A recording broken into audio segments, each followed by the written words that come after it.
इसबगोल के छोटे छोटे लंबूतरे बीज शाम, मिस्र, ईरान, इराक और पाकिस्तान में बहावलपुर और मुल्तान के इलाके में काश्त किए जाते हैं।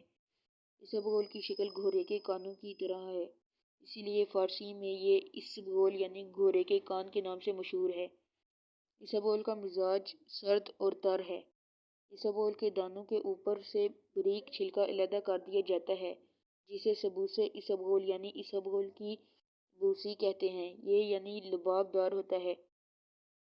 तखम और भूसी दोनों बतौर दवा इस्तेमाल किए जाते हैं। इसमें रोगनी मादे भी मौजूद होते हैं, इसीलिए ये जिस्म की खुश्की और गर्मी दूर करने की गजाइत और नरमी पैदा करने की अनमोल दवा तस्वुर की जाती है।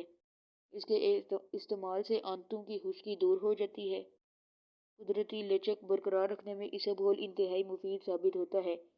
आंतों की जलन, खराश और ख़ास कर दायमी कब्ज़ के इलाज के लिए इसबगोल अक्सीर का दर्जा रखता है।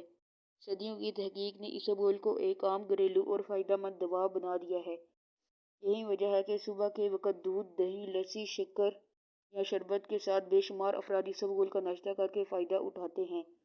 साबित इसबगोल कूट कर या चबा कर नहीं खाना चाहिए, इससे नुकसान हो सकता है। तेज़ बुखार में इसबगोल का छिलका पीने से फ़ायदा होता है। इससे तेज़ बुखार की गर्मी, हिद्दत और प्यास में कमी वाक़या होती है। इसबगोल फाँकना मुश्किल लगे तो 2-4 ग्राम इसबगोल का छिलका दूध या पानी के साथ खा लीजिए।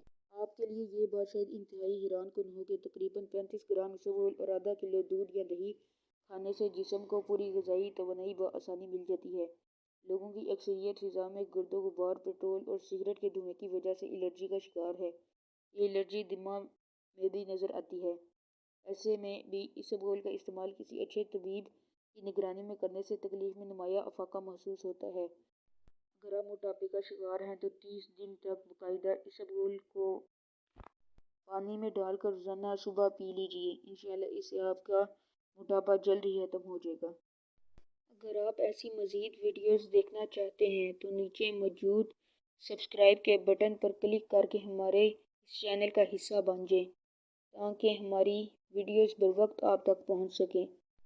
Thanks for watching this video.